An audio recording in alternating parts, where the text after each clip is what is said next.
Can be on West. Can be on West. And then,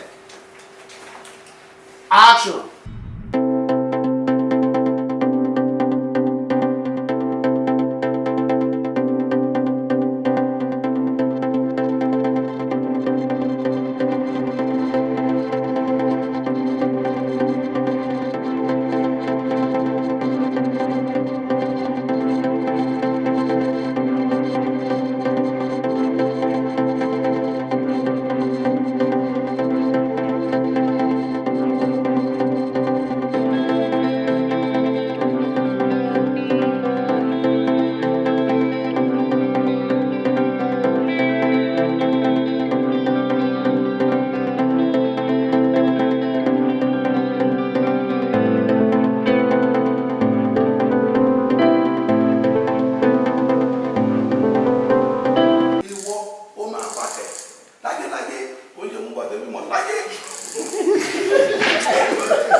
Can be your master shot, can be your medium. Take one.